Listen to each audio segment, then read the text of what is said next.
আচ্ছা দেখুন এটুকু গাছে বরবটি ধরেছে। এটা হলো কোথায় বলছি, যশোর মনিরামপুর থানা রাজগঞ্জ বাজারের পাশে মুবারকপুর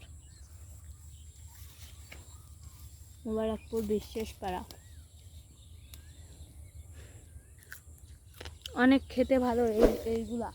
বরবটি এর নাম কি ভাই? বরবটি সিম অনেক ভালো খেতে, ভেজে খেলে আরো মজা। গাছ এইটুখানি গাছ। হ্যাঁ এইটুখানি গাছ। হ্যাঁ